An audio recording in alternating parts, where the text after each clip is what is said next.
Sejam todos bem-vindos e bem-vindas. Estamos começando mais uma edição do PT Pod, é o podcast do PT Piauí. Se você acompanha a gente pelo YouTube, faça inscrição no nosso canal, acompanhe as nossas redes sociais, @PT Piauí, e filie-se ao Partido dos Trabalhadores e das Trabalhadoras, que é o partido que defende você. Hoje, nessa edição, estamos recebendo o grande companheiro, professor, sociólogo, filósofo, professor Antônio José Medeiros. Seja bem-vindo. Obrigado, estamos à disposição. Olha, o professor Antônio José Medeiros, ele é da fundação do Partido dos Trabalhadores, ajudou, contribuiu junto com o presidente Lula, junto com Francisca Trindade, com tantos líderes do nosso partido, quando o partido ainda era uma ideia apenas. E ajudou também muito na luta social, na luta política. E eu queria começar perguntando sobre isso. Como foi essa sua participação ali, quando tudo ainda era um sonho, né, na construção do Partido dos Trabalhadores, professor? Na realidade, eu deixei de ser da minha família, não afetivamente, mas ideologicamente, quando entrei no seminário.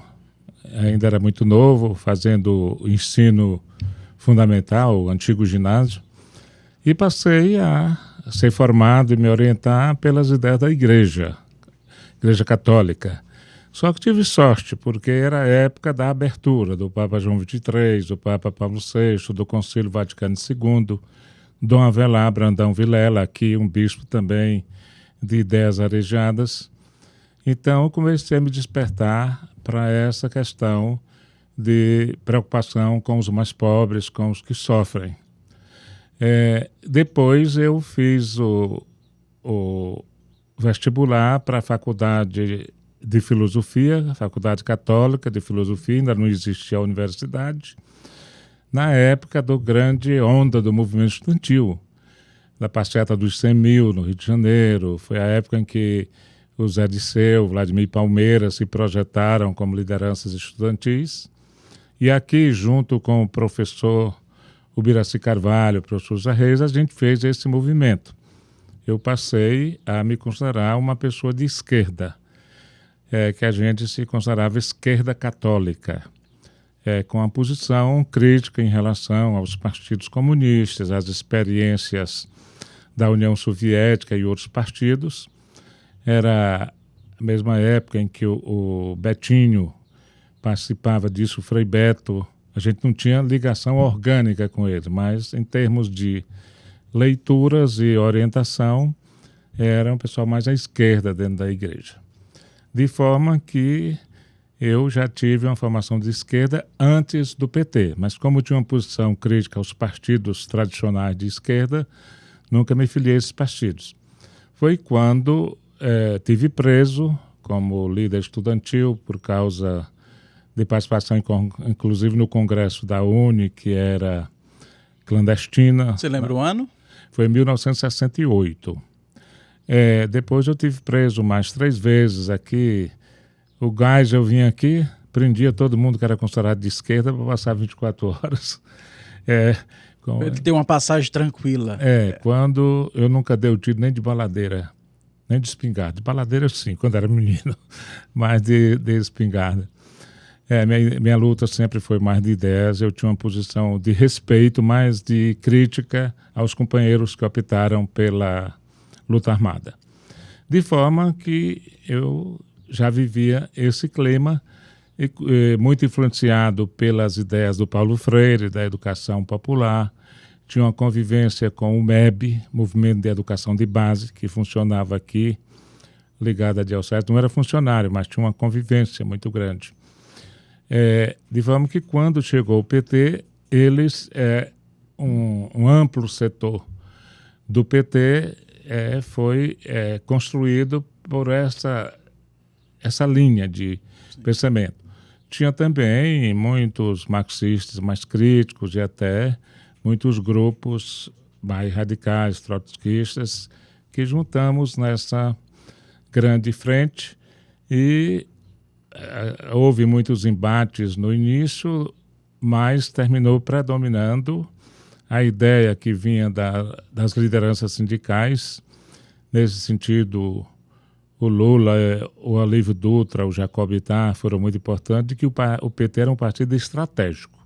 Não era apenas um partido legal para grupos clandestinos ou semi-clandestinos atuarem. Essa foi a primeira grande luta do PT interna e que foi a posição vitoriosa foi essa. Nós temos que pensar o PT como um projeto estratégico que quer mudar o Brasil na linha de um socialismo com democracia.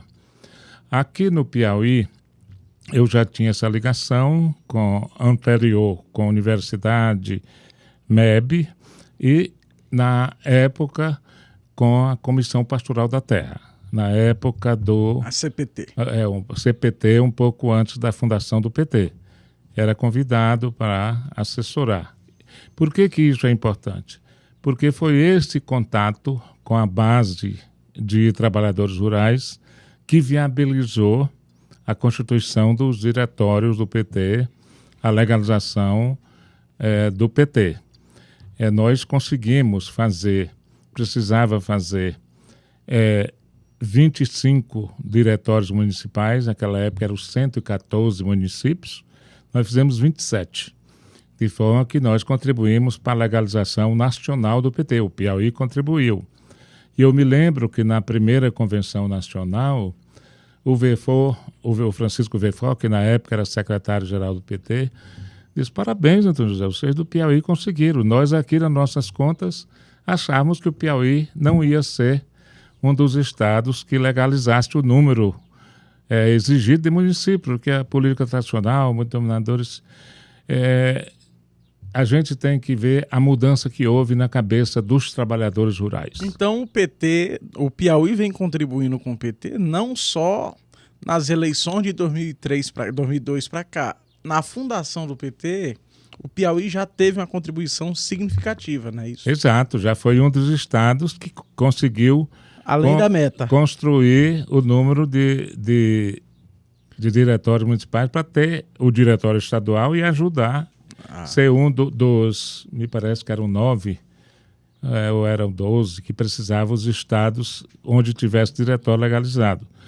Então, naquela época, eles existe não uma consciência de classe, quase que um instinto de classe. Antes de 64, o lavrador, o agricultor, a esquerda quis chamá-lo de camponês, mas esse nome não pegou. O que pegou foi Sindicato de Trabalhadores Rurais. Então, hoje, a identidade do chamado antigamente homem do campo, caboclo, ele se sente trabalhador rural. Quando chegou o PT, ele se identificou. Esse é o Partido dos Trabalhadores. Alguns diziam até Partido dos Trabalhadores Rurais. Então, foi a nossa dedicação com alguns companheiros aqui, o Meirelles, o Adalberto, o Ribamar Santos, e a Suzana da CPT, que ajudaram a gente a fazer essa grande mobilização, sobretudo dos sindicalistas rurais, alguns já na diretoria dos sindicatos e outros nos grupos de oposição sindical. Essa foi a base social do PT. Paralelo a isso, ou concomitantemente, surgiu também o CEPAC. Como é que foi essa experiência? O CEPAC surgiu ali também com muita militância ligada ao Partido dos Trabalhadores, mas não só dele. Como é que foi, de onde surgiu a ideia do CEPAC e o que ele representava naquele momento para a luta social?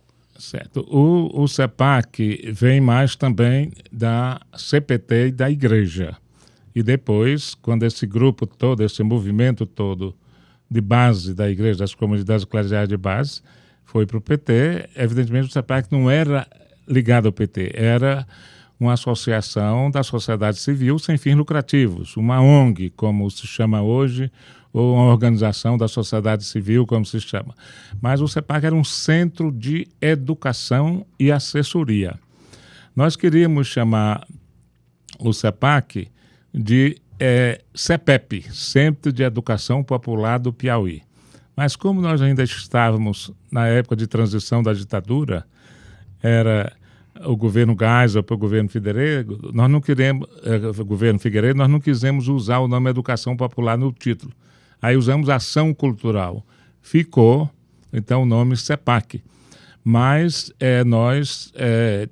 surgiu porque, na época, havia uma solidariedade muito grande de organizações internacionais a favor de direitos humanos, que a ditadura estava ainda se arrastando no Brasil, e, sobretudo, a favor de organização autônoma da sociedade civil, sobretudo das classes populares.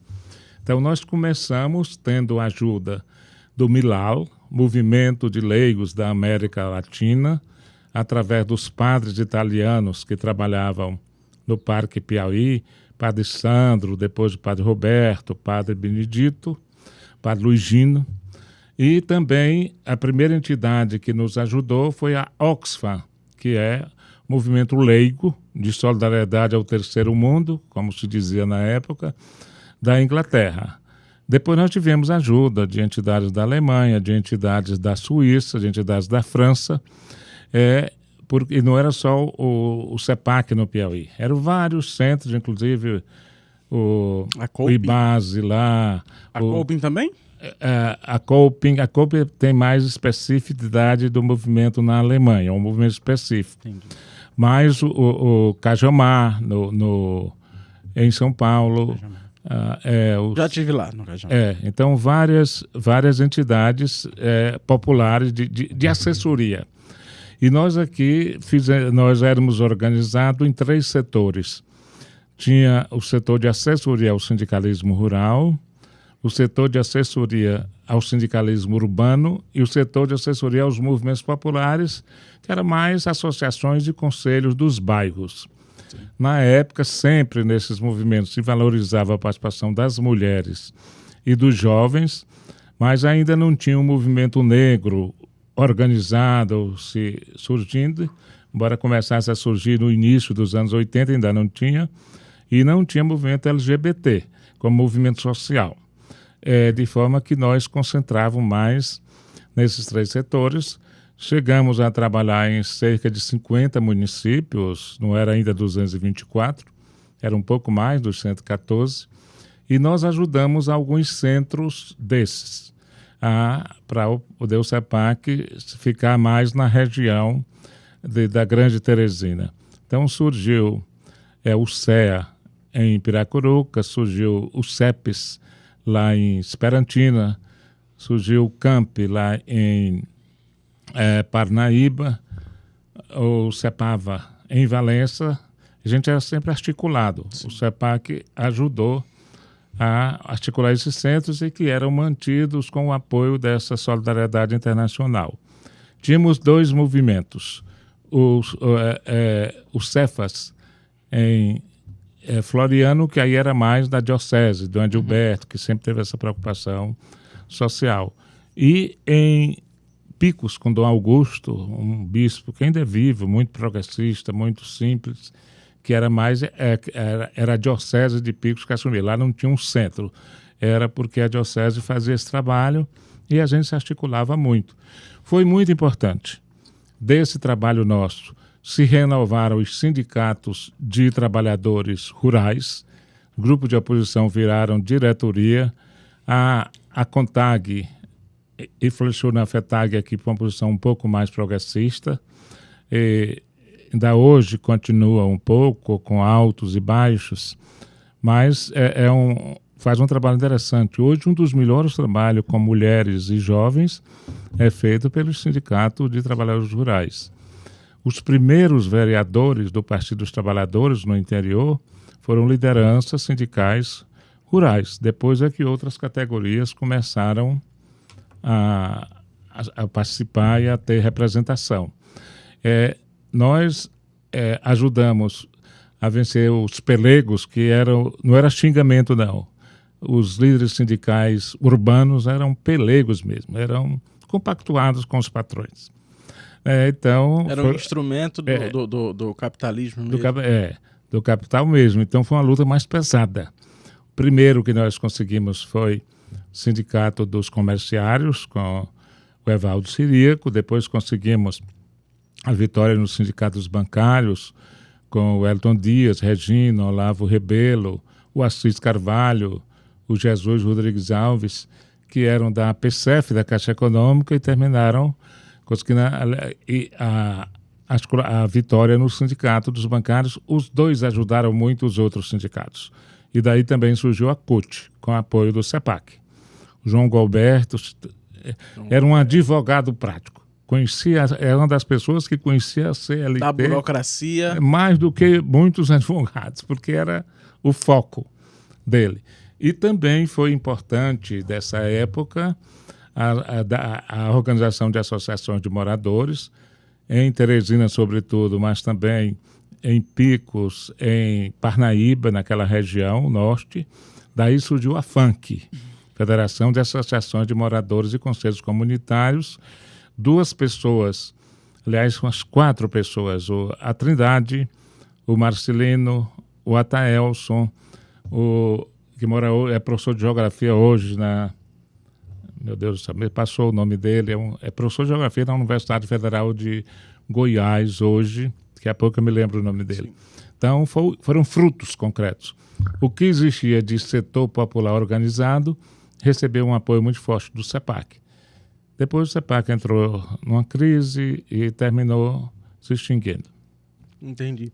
E como era organizar tudo isso num período que ainda era da ditadura? A ditadura durou ali de 64 a 85, o PT e o CEPAC ali 80, 81. Então ainda tinha a força, a presença da ditadura militar. Como era organizar tudo isso tentando se sair da ditadura, né? Fazendo a luta política, a luta social, a luta pela educação, na frente da ditadura. Como era isso? Nós tínhamos 2 problemas que se misturavam. Um era realmente essa repressão, que vinha da linha de ação do governo federal. Em 80 ainda era o Geisel, depois entrou o Figueiredo. E nós tínhamos também a pressão da política tradicional, sobretudo nos municípios do interior. Os coronéis, os líderes políticos tradicionais pressionavam. Geralmente ligados ao PFL, mais ou menos. Na época havia uma ampla liderança do PFL, muito forte, que os nomes principais eram Hugo Napoleão, Sebastião e Leal. Lá em Urusco era o Sebastião Leal, que chegou a ser vice-governador, né? Mas chegou, né, a ser vice-governador, ou foi só presidente da Assembleia? Presidente da Assembleia e secretário de Segurança. Né? O Freitas Neto também era o sucessor do Hugo Napoleão, depois entrou o Heráclito Fortes. Mas também tinha essa pressão dos... Então não era só a ditadura, era a política tradicional também. Agora era arriscado. Por exemplo, nas posses dos sindicatos de trabalhadores rurais, o delegado do Ministério do Trabalho estava sempre presente, era quem dava posse. Era uma tutela mesmo. E, às vezes, não deixava pessoas que não fossem trabalhadores rurais. Às vezes, o CEPAC assessorava, a gente ganhava, achava que a gente ganhava a eleição e o Ministério do Trabalho não deixava a gente entrar na posse. Era um negócio assim, engraçado. A gente fazia o 1º de maio, geralmente terminava lá no Parque Piauí. Quando a gente chegava lá para uma espécie de ato público de encerramento, era a polícia de um lado e a polícia do outro. Mas não batia. Era só para reprimir, para oprimir. Né? Para qualquer ação que eles achassem mais agressiva. Né? Mas também nós uma vez fizemos uma pregação de cartazes de madrugada contra a Lei de Segurança Nacional. Os companheiros foram presos. Por coincidência, no dia seguinte, o deputado Freitas Diniz estava aqui, a gente teve na Polícia Federal, conseguiu liberar o pessoal. E também, em algumas manifestações, levamos a carreira da polícia. A própria Regina, me lembro que uma vez a gente teve que correr da nossa polícia estadual ali na Praça João Luiz, ali no centro da cidade, numa pequena manifestação que a gente estava fazendo de apoio a uma das greves dos bancários. Então era um clima assim muito tenso. Por exemplo, eu estava contando aqui, para a primeira eleição foi em 82, que não tinha eleição para presidente nem para governador. Uhum. Era para prefeito, vereador, deputado estadual. Primeiro era tudo junto e voto vinculado. Então, foi o célebre pacote de abril de 81, do Geisel, que colocou uma série, criou a sublegenda, criou o senador biônico, essas coisas que a gente já se esqueceu. Sim. Mas era a maneira deles terem, porque controle. A oposição crescia e isso criava muita dificuldade para o PT. Naquela época, nós só fizemos 3 vereadores em Esperantina. Não fizemos mais em nenhum outro município, nenhum prefeito e nenhum vereador. Mas para você ter uma ideia da força que tínhamos em Esperantina, pelo sindicato, sob a liderança do João Evangelista, que já faleceu, e pela liderança do padre Ladislau, eu fui o candidato a deputado federal mais votado em Esperantina, mais do que o Freitas Neto. Porque era uma força trabalho forte que o PT tinha em Esperantina. Entendi. Agora, professor, nós passamos ali 85 e tal, no período da ditadura. Logo em seguida, em 89, foram as primeiras eleições, né, após a redemocratização. O PT ali lançou candidatos no Brasil inteiro e aqui no Piauí nós já começamos ali a plantar a semente que viria a prosperar, que germinou e prosperou já em 2002. Aquela primeira experiência do PT em 1989, o senhor já foi candidato ali naquele ano? Fui. Eu fui em 88, um ano antes, teve a volta das eleições diretas nas capitais. Sei. Então, nós tivemos eleição aqui em Teresina.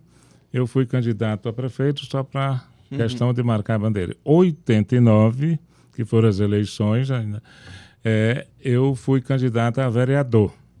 Aqui em Teresina fui eleito.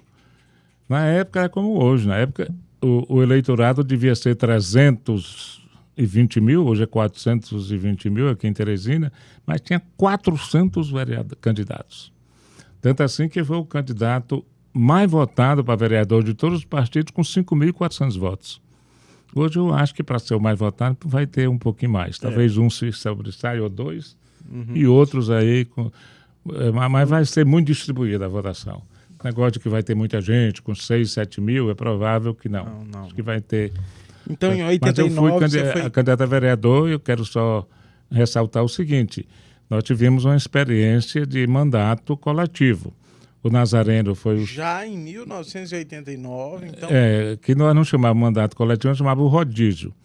Todo ano eu saía 3 meses.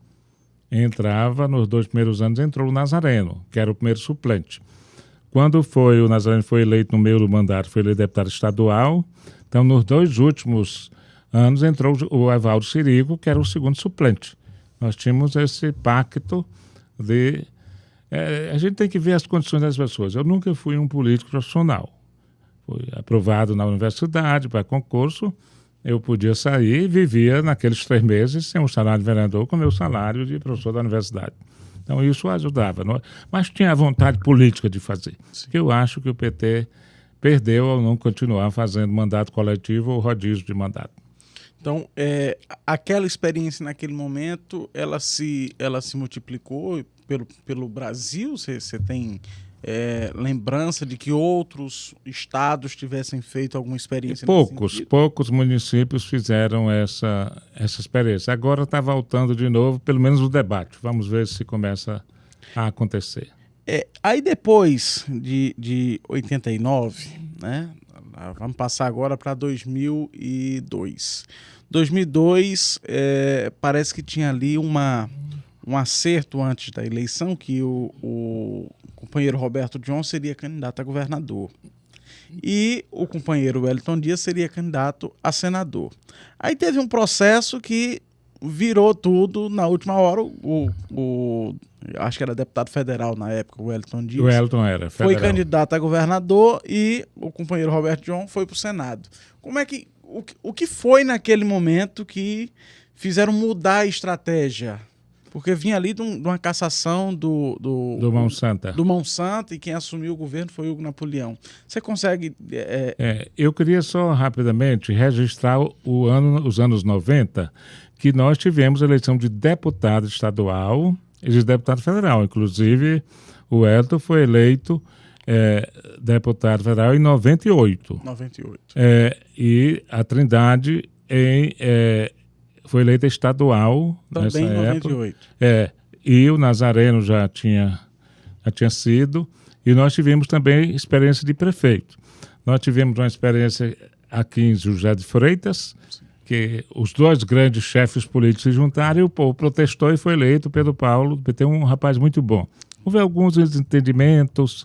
Era o rapaz da bicicleta, que fazia campanha da bicicleta. Com relação à participação da família, do pai, mas eu sempre, ele continua uma pessoa íntegra, uma pessoa que ficou um pouco, ficaram as marcas desse conflito. Tivemos também a eleição em Alagoinha, que depois perdemos, mas depois ganhamos. Recuperamos. Com 2 mandatos que nós... Com o Jorismar. Com o Jorismar temos a prefeitura, então teve essa experiência de prefeitura. Aí já foi depois de 2002. 2002 foi o seguinte: primeiro tinha o clima nacional. Pela primeira vez a gente começou a sentir que o Lula tinha chance de ser eleito. Depois de 98, depois daquela política de 89 do Collor, 89. Ele se projetou, sempre competia. Quando foi em 2002, o Plano Real garantiu 2 mandatos para o Fernando Henrique, mas a gente via que tinha chance, então tinha o clima nacional favorável. Quando chegou aqui no Piauí, nós achávamos que o candidato competitivo contra o Hugo Napoleão era o Firmino Filho. Quando o Firmino anunciou que não seria candidato, aí abriu-se o debate dentro do PT. Olha, há uma rejeição muito grande à reeleição do Hugo, até porque por causa da cassação do Monsanto já no final do mandato. Então, o crescimento do PT, o clima nacional e essa rejeição tende a ter o voto de oposição. E o nome que se projeta depois do Firmino é o do Wellington Dias. Então foi um pouco uma análise da conjuntura, bem conjuntura mesmo no sentido concreto da situação que muda por causa de alguns elementos, de alguns fatores. Se administrou dentro do PT, Roberto John teve 400 e tantos mil votos, né? Na época, eu tive menos do que o Roberto John.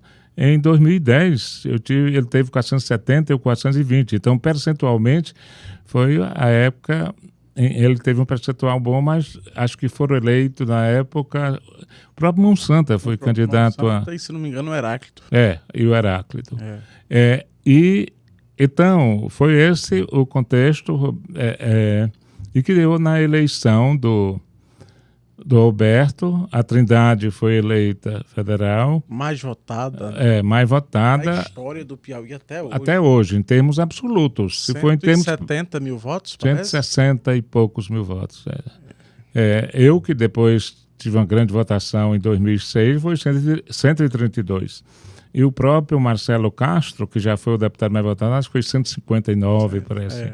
Ele nunca ultrapassou os 160 e poucos da Trindade. Se a gente for considerar em termos percentuais, ela considerará, porque ela continuará sendo, provavelmente não será ultrapassada tão cedo, porque aumenta o número do eleitorado, o percentual, 160 mil votos, vai ser um percentual bem menor. Eu fui eleito estadual com a Flora e o João de Deus.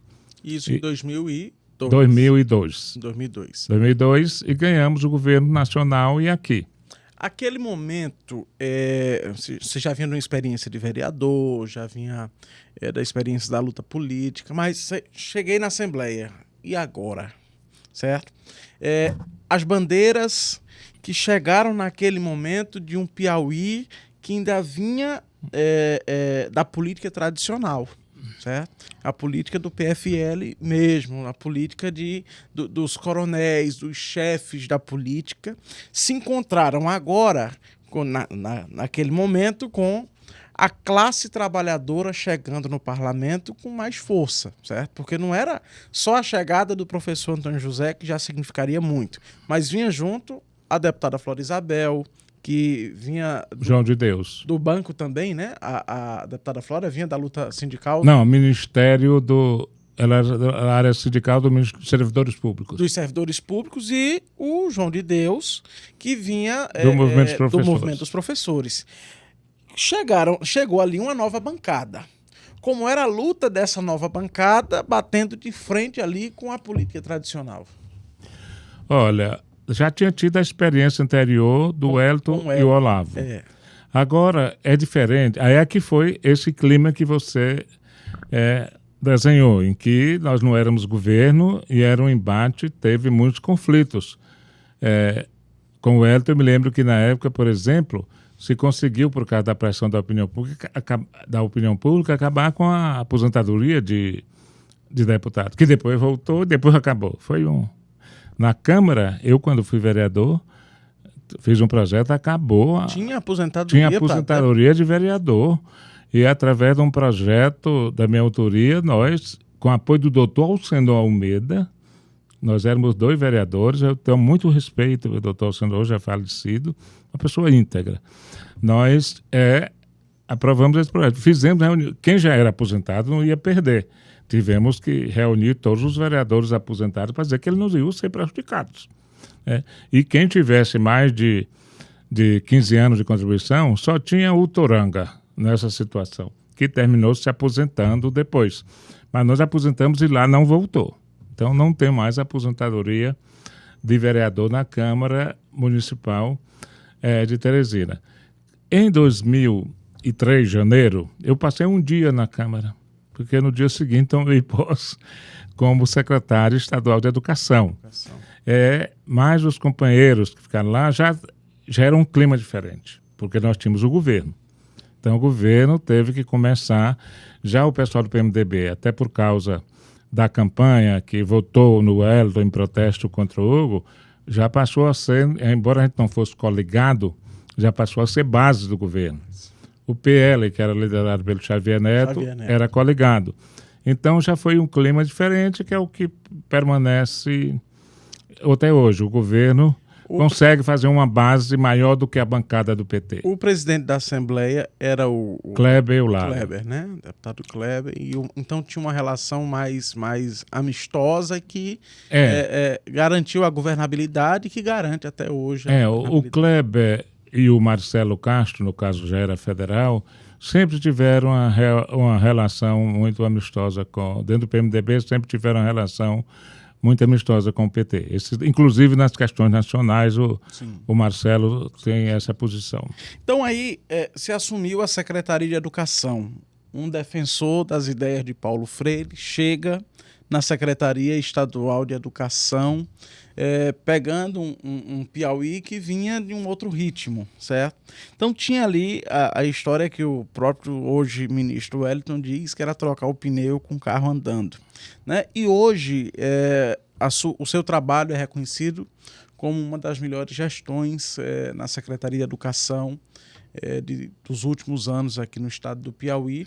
E eu queria que você dissesse para a gente como foi essa experiência, inclusive na implantação ali dos agentes comunitários de educação, né, do Fórum Estadual de Educação, de todas essas políticas que o senhor conseguiu implementar para garantir que o Piauí tivesse ali ensino médio nos 224 municípios, que não existia, certo? Levar, inclusive, ensino médio, às vezes, para comunidades rurais, que isso era inimaginável naquela época. Conta para a gente um pouquinho. Olha, a primeira coisa que a gente teve que fazer foi organizar a estrutura administrativa da secretaria para poder funcionar. Inclusive, teve uma assessoria de um grupo de Brasília que a gente fez os setores de planejamento, administrativo, pedagógico, de gestão escolar. E tivemos, muito importante, foi a valorização das gerências regionais de educação. As gerências eram só um cargo nomeado por um político da região. Passou a ser realmente o interlocutor com auxiliares. Aqui em Teresina tinha uma gerência que era a Zona Norte e os municípios daquele lado da Grande Teresina. A Zona Sul e os municípios desse lado. Criamos todos os municípios da Grande Teresina uma gerência específica e criamos mais 3 gerências em coisa. Então, com 21 gerências regionais de educação, isso foi a estrutura para a gente chegar a todas as escolas. Essas gerências foram equipadas. Quando nós chegamos, só tinha 18, só tinha carro em 4. Então, a estrutura de ter sede, de ter carro, para ela poder chegar nos municípios, chegar nas escolas. E a segunda coisa, nós admitimos o planejamento. Escrevíamos o plano de trabalho todo ano, era em janeiro, passamos daqui 3 dias, e em julho faremos uma avaliação de como estava andando. Segundo, nós colocamos como meta, o que você se referiu, levar o ensino médio para todos os municípios. Eram 56 municípios que não tinham ensino médio. Em 2004, fevereiro, já em 2003 implantamos em alguns. Em fevereiro de 2004, nós já tínhamos em todos os 224 municípios. Imagino que era sair de Baixa Grande do Ribeiro para poder estudar em Uruçuí. Nós tivemos depoimentos que emocionam. Eu me lembro, tinha um rapaz em Gervásio. Capitão Gervásio. Capitão Gervásio. Que ele era deficiente, sem pernas, a mulher que levava ele de bicicleta. E ele parou no ginásio. Quando começou a ter o científico lá, ele foi fazer o ensino médio lá. Mas, em Campo Grande, ali perto de Picos, não tinha. Depois, um aluno, a mãe dele, me procurou agora, 10 anos, 15 anos depois. Professor, meu filho só fez o ensino médio que começou a ter lá em Capitão de Campos. Depois ele passou... Campo Grande. Depois ele passou aqui no vestibular para Química e conseguiu ter a bolsa para continuar os estudos. Passou para o mestrado e teve a bolsa também da CAPES. Depois passou no concurso da universidade e ela me chamou para um jantar aqui em Teresina. Ele agora está voltando do doutorado em Química em Barcelona, na Espanha. E quando ela foi recebê-lo, ele me chamou para jantar lá com o pai. Então, isso deu oportunidade para muita gente. Uma coisa que marcou muito foi a eleição direta para diretor. Hoje eu acho que deve ser misturado. Ter uma espécie de seleção combinado com a eleição. Com a participação. Ou seja, elege e a pessoa passa por um treinamento e tem, como alguns concursos, você só é mesmo empossado depois de fizer a capacitação. Porque você terminar em alguns municípios, alguns políticos tradicionais entrando, virou uma verdadeira disputa política eleitoral as eleições. Mas foi uma coisa muito importante. Tive muito depoimento. Um professor em Bom Jesus disse: professor, eu sou professor também de Química, antipatizado pelos políticos. Eu não gosto nem de política, ele dizia desse jeito. Mas vou lhe apoiar aí para a Federal, porque hoje eu sou diretor dessa escola, porque teve eleições. Os alunos gostavam de mim e os políticos não gostavam, por isso nunca me nomeavam, nunca me indicavam para ser. E assim eu pude realizar meu sonho e estou fazendo um trabalho aqui que eu sempre quis. Então foi importante. Nós tínhamos o Átila Lira, quando foi auxiliar do Hugo Napoleão no Ministério da Educação, ele criou 11 escolas agrotécnicas no Piauí. Só que colocou as escolas para os municípios. E os municípios não tinham condição de manter. Estavam fechadas. E ocupadas. A de Piracuruca estava ocupada, a de Cocal estava ocupada, a de Regeneração estava funcionando como escola primária do ensino fundamental, os anos iniciais. Nós transformamos todas essas escolas. os municípios passaram por nós em escolas técnicas, agrotécnicas de nível médio. Então, hoje, funciona no regime de alternância. Sim. Essas escolas. E são 15 dias na escola e 15 dias. Começamos também, aí já no fim do mandato, a experiência de escola em tempo integral, e começamos também de escola técnica profissional. Então, algumas ideias que hoje estão sendo retomadas foram ideias que eu me sinto muito identificado com a política educacional que hoje está sendo realizada no Piauí. Tem a ousadia, que às vezes eu acho que só o entusiasmo da juventude do Rafael lhe dá essa ousadia, mas retoma muitas ideias que eu sempre fui um grande defensor da escola em tempo integral. Agora mesmo nós temos uma entidade, uma ONG chamada Instituto Presente, e nós estamos fazendo um trabalho com emendas do deputado Lima, deputado Gil Carlos, deputado Fábio Novo e Merlong, ajudando a Secretaria Municipal de Educação a implantar a escola em tempo integral. Tem sido uns cursos muito ricos, porque alguns já estão mais adiantados, outros estão começando, e é um curso muito participativo, com troca de experiência. Eu me realizo muito porque aposentado da universidade, sem ter cargo público, nem eleitoral, mas eu continuo ativo. Eu digo, eu sou aposentado, mas não sou inativo. E na área da educação, que é a coisa que é a coisa que me motiva, que me anima. Não, professor, disputa eleitoral você não pretende mais? Eu não digo mais que não, né? Apesar de estar com 74 anos, mas a Erundina está com 87, né? Mas não tenho intenção. Mas, às vezes, na disputa política pode-se criar uma situação, mas, neste momento, eu torço pelos candidatos do PT, tenho crítica, não sou contra a coligação, mas tenho críticas, não vou citar nome, até por uma questão de ética, mas tenho crítica à abertura do PT para alguns políticos tradicionais.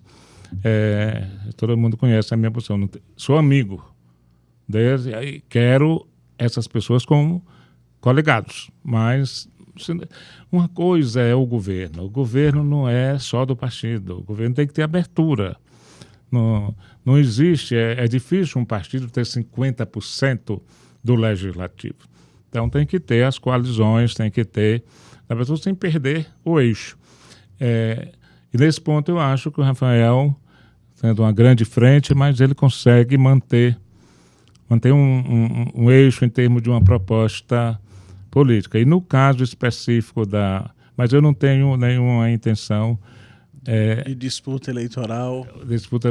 A não ser que seja uma situação muito especial. Então, professor, eu queria lhe agradecer por esse papo, muito importante ter esse registro, essa memória do Partido dos Trabalhadores, a sua contribuição, que sempre foi muito importante para essa luta política, para consolidar o Partido dos Trabalhadores no que ele é hoje. Após ali, nós estamos no 5º mandato, né? São 4, na verdade o 6º, né? São 4 do governador Weto, ali a contribuição da governadora Regina e agora do governador Rafael. Mas tudo isso começou lá em 1980, com a luta política e com a ousadia de pessoas iguais ao professor Antônio José Medeiros, que hoje são referências para essa geração, que o PT precisa mostrar para essa nova geração que tudo começou com gente que desafiou às vezes a própria sorte para poder construir o Partido dos Trabalhadores que é hoje. Por isso a gente lhe agradece pela sua participação nesse nosso podcast. Eu quero parabenizar essa iniciativa que vocês estão tomando de ouvir várias pessoas, o depoimento da construção e evolução do PT. Eu acho que eu tenho um débito nessa área pela minha história. Eu ainda quero escrever um livro. Já fiz aquele em 1968, quero fazer um agora sobre o brilho da estrela, que é essa história que a gente resgatou um pouco aqui. Mas quero dizer o seguinte, eu quero ter mais tempo para escrever também, que estou aposentado, mas quero escrever sobre o futuro.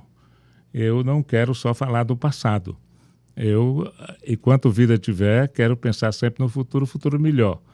Hoje eu estou com 74 anos, eu tinha esperança que mais 20 anos, pelo menos que eu vou viver, de encontrar as coisas mais avançadas. Estão indo muito devagar. Quero que a gente acelere mais a melhoria de condições de vida das pessoas. E sou muito sensível às temáticas novas. A questão do meio ambiente, da ecologia, tem que ser cada vez mais valorizada. A questão das mulheres, da diversidade, tem que também são bandeiras que não é só a questão da situação de miséria, de melhoria das condições de vida. São também as questões das relações entre as pessoas.